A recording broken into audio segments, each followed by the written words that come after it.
अस्सलाम वालेकुम students, lecture number 8 है पावर ट्रांसमिशन के हवाले से। आज का हमारा टॉपिक है टाइप्स ऑफ ट्रांसमिशन लाइन के हवाले से। तो टाइप्स या क्लासिफिकेशन ऑफ ट्रांसमिशन लाइन हम यहाँ पे देखेंगे। दो हवाले से हम क्लासिफिकेशन करेंगे।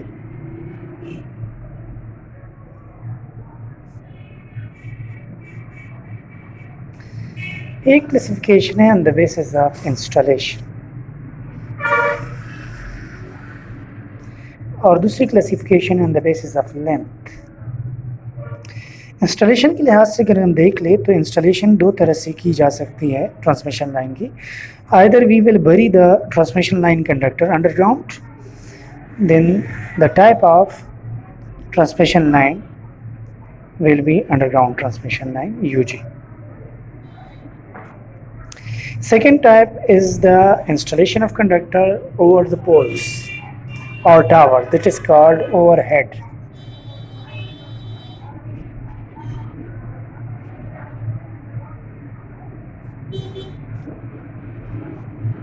Generally represented by OH. तो ट्रांसमिशन लाइन इंस्टॉलेशन वाइज दो तरह का हो सकता है, अंडरग्राउंड और हेड। अंडरग्राउंड की ट्रांसमिशन जो होती हैं, क्योंकि ट्रांसमिशन हाई वोल्टेज में होती है और हाई वोल्टेज में मोस्टली जो अंडरग्राउंड ट्रांसमिशन है ये HVDC की होती है। HVEC की बहुत कम ट्रांसमिशन अंडरग्राउंड होती है। तो HVDC क्या है? ये हाई वोल्टेज DC सप्लाई में जब हम सप्लाई लॉन्ग डिस्टेंस पे ट्रांसमिट करते हैं तो इसको HVDC ट्रांसमिशन कहते हैं। ये किसी लेक्चर में आगे हम देखेंगे। मैं हाई वोल्टेज के जब लेक्चर बनाऊंगा वीडियोस तो उसमें आपको ये चीज़ नज़र आ जाएगी कि HVDC का मतलब क्या है और ये कितनी तरह की लाइन सिस्टम बनाई जा सकती है। अब आते हैं ओवरहेड सिस्टम की तरफ। ओवरहेड में क्या होता है? ये इसके लिए टावर लगाए जाते हैं। ये थोड़ा इसके मुकाबले में कम एक्सपेंसिव है और इसके लिए जो सप्लाई इस्तेमाल की जाती है वो हाई वोल्टेज AC सप्लाई होती है, high voltage EC supply.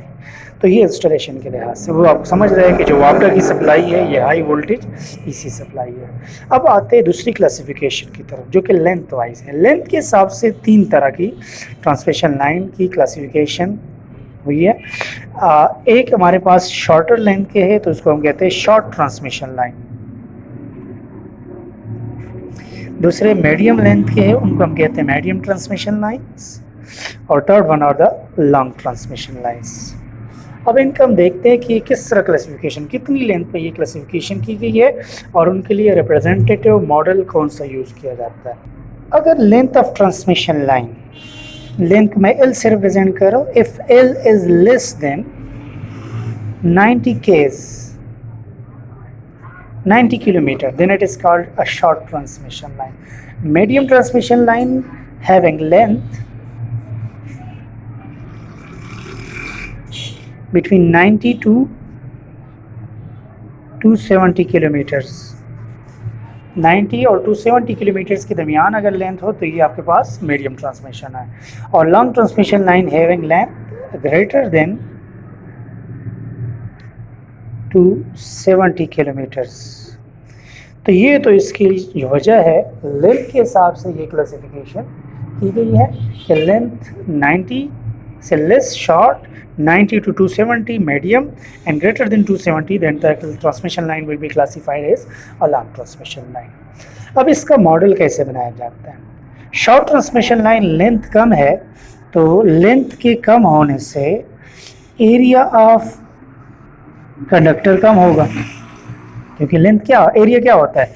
Area बराबर होता है length multiply by width.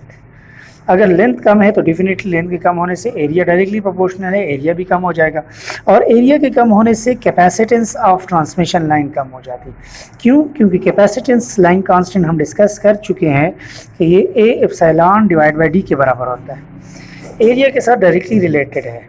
Area अगर डिक्रीज कर रहा है तो कैपेसिटेंस विल डायरेक्टली डिक्रीजेस, क्योंकि ये डायरेक्टली प्रोपोर्शनलिटी में आपस में रिलेट करते हैं। तो ये चीज़ आपने ये समझनी है कि कैपेसिटेंस शॉर्ट ट्रांसमिशन लाइन में कम हो जाती है। तो कम वैल्यू को हम क्या कर सकते हैं? नेग्लेक्ट कर सकते हैं। So we neglect the capacitance. Capacitance जब नेग्लेक्ट की जाती हैं तो मॉडल हमारे पास सिर्फ दो चीज़ों से फिर बनता है। एक लाइन की रेजिस्टेंस और एक लाइन की इंडक्टेंस। सीरीज पैरामीटर हम सिर्फ रिप्रेजेंट कर लेते हैं यहाँ। बाकी ये देखें, एक साइड पे हम वी एस लगा लेते हैं, दूसरे साइड पे वी आर लगा लेते हैं। तो ये जो आपको मॉडल नज़र आ रहा है, ये चीज़ मैं बीच से मिटा रहा हूँ ताकि आपको क्लियरली नज़र आ जाए। लेंथ आपको याद होना चाहिए 90 किलोमीटर से लेस। तो ये ट्रांसमिशन लाइन का मैंने मॉडल बना दिया, लेकिन कौन से ट्रांसमिशन लाइन के लिए? Short transmission line. अगर क्वेश्चन आ जाए ना कि शॉर्ट ट्रांसमिशन लाइन का मॉडल बना लें, तो आपने ये मॉडल बनाया। इसको कहते हैं सीरीज मॉडल।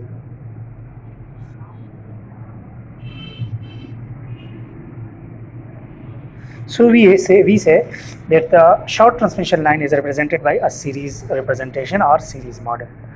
मीडियम और लॉन्ग जो है, इन दोनों के लिए एक ही तरह के मॉडल इस्तेमाल किए जाते हैं। दो अक़साम हैं उनके, और ये किस वजह से, ये चीज़ आप, ये लॉजिक अगर आप समझ चुके हैं कि शॉर्ट की लेंथ कम होती है तो एरिया कम तो कैपेसिटेंस कम।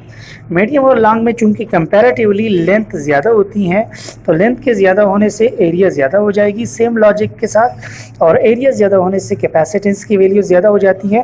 तो कैपेसिटेंस नेग्लिजिबल नहीं होगा, अब रिमार्केबल कैपेसिटेंस होगी। रिमार्केबल उस वैल्यू को कहते हैं जो निगलेक्ट नहीं की जा सकती, जो कि अपने नकूश छोड़ देता है। तो ये दोनों के लिए, मीडियम और लॉन्ग दोनों के लिए ये इस्तेमाल किया। इसलिए हम पैरेलल वाले जो रिप्रेजेंटेशन है कंपोनेंट कैपेसिटेंस, उसको रिप्रेजेंट करेंगे। तो इसको सीरीज़ मॉडल से रिप्रेजेंट नहीं किया जा सकता। इसलिए जब इसके हम मॉडल यूज़ करेंगे for medium as well as long, अगर मीडियम का आ जाए तो भी आपने यही आंसर देना है, लॉन्ग का आ जाए तो भी आपने यही आंसर देना है। इन दोनों के लिए दो मॉडल, एक तो टी मॉडल इस्तेमाल किया जाता है और दूसरा पाई मॉडल इस्तेमाल किया जाता है ट्रांसमिशन। अब टी मॉडल और पाई मॉडल क्या है, ये दोनों मैं बनाऊंगा यहाँ पे। मीडियम और लॉन्ग दोनों के लिए एक ही तरह का है, लिहाजा मैं एक ही बार बनाऊंगा टी मॉडल। कैसे बनाते हैं ये आपको समझ आ जाएगी इसमें, और दूसरा हम बनाएंगे पाई मॉडल कि इसको हम कैसे बनाते हैं। तो ये अभी आप टी और पाई मॉडल देखें। इन मॉडल्स में हम 3 पैरामीटर्स को ड्रा करेंगे: resistance of the line, inductance of the line और ट्रांसमिशन कैपेसिटेंस। इसमें भी आर, एल और सी की मदद से ट्रांसमिशन लाइन का सर्किट मॉडल बनाएंगे। अब ये मॉडल मीडियम और लॉन्ग दोनों के लिए इक्वली अप्लाईकेबल होगा। तो फर्स्ट ऑफ ऑल हम टी देखते हैं। टी में क्या होता है, यहाँ पे आपको नज़र आ रहा है कि ये टी का एक हेड है, ये दूसरा हेड है, और पैरेलल में सिर्फ एक लाइन है। पाई में देख ले तो पैरेलल में 2 लाइनें हैं, ऊपर एक लाइन। तो इसलिए हम ये कह सकते हैं कि इसमें जो सीरीज़ वाली वैल्यूज़ होती हैं ना, यानी कि रेजिस्टेंस और इंडक्टेंस सीरीज़ पैरामीटर है, क्योंकि इनका मॉडल हम सीरीज़ में बना रहे थे। इनको हम क्या करेंगे, हाफ कर लेंगे। ये मैं लाइन बना रहा हूँ, पहले कोई भी चीज़ इसके अंदर ड्रा नहीं करता, एक तरफ सोर्स, दूसरी तरफ मैं रिसीविंग एंड बनाता हूँ। अब मैंने रेजिस्टेंस और इंडक्टेंस को यहाँ पे शो करना है, तो मैं यहाँ पे इसके लिए जगह छोड़ता हूँ। कैपेसिटेंस सिर्फ एक ही, पैरेलल ब्रांच एक है, तो सेंटर में एक कैपेसिटर, पूरी लाइन की कैपेसिटेंस एक कैपेसिटर की मदद से हम रिप्रेजेंट कर लें। अब सीरीज़ में 2 वैल्यूज़ है, एक रेजिस्टेंस इंडक्टेंस, तो इनको आधी कर लेंगे, हाफ कर लेंगे। हाफ इस तरफ शो कर लेंगे इस सोर्स वाली साइड पे, और हाफ लोड वाली साइड पे। ये चीज़ ऐसे आप रिप्रेजेंट करेंगे, आर एल, आर एल। इसके साथ आप लिख ले R/2, मतलब टोटल लाइन की रेजिस्टेंस आप फाइंड कर लेंगे, उसका हाफ कैलकुलेट कर लेंगे, तो उतनी वैल्यू के बराबर की रेजिस्टेंस यहाँ पे आप शो कर लेंगे, और हाफ यहाँ पे शो कर लेंगे। एल भी आप पूरी कैलकुलेट कर लेंगे for complete transmission line, either medium, it is medium और long length. We will calculate L and then we will half the value of L, half कर लेंगे। अगर टोटल वैल्यू L है तो L/2 इस तरफ रिप्रेजेंट कर लेंगे और L/2 इस साइड पर रिप्रेजेंट कर लेंगे। तो ये हमने T की तरह का शेप बना दिया, इसलिए इसको हम कहते हैं T मॉडल। इसको कहाँ पे यूज़ करते हैं, मीडियम और लॉन्ग ट्रांसमिशन लाइन की रिप्रेजेंटेशन के लिए ये इस्तेमाल किया जा सकता है। अब आते हैं पाई मॉडल। पाई मॉडल में पैरेलल ब्रांचेस 2 है, लिहाजा हम पैरेलल वाले कंपोनेंट 2 जगह पे बनाएंगे। ये आप दोबारा बना लें, we source, we receiving and.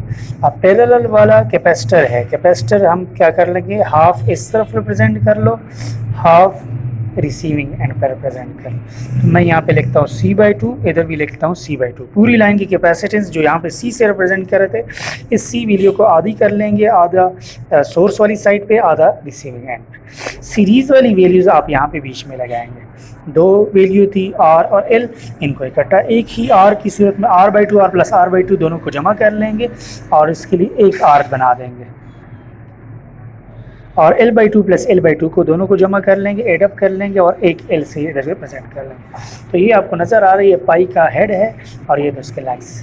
तो इसको हम कहते हैं पाई मॉडल। इसको भी यूज़ किया जाता है for medium and long transmission line. उम्मीद है आप लोगों को समझ आ चुकी होंगी कि हम पाई मॉडल और टी मॉडल कैसे बनाते हैं। आगे हम जब न्यूमेरिकल इसके ऊपर सॉल्व करेंगे तो आपको ज़्यादा बेहतर तरीके से इसकी समझ आएगी, क्योंकि आपको बहुत तरीक़ाकार का समझ आ जाएगा। वीडियो पसंद आई है तो आप लाइक कीजिएगा और चैनल सब्सक्राइब कर लें। Thank you very much. अल्लाह हाफिज़।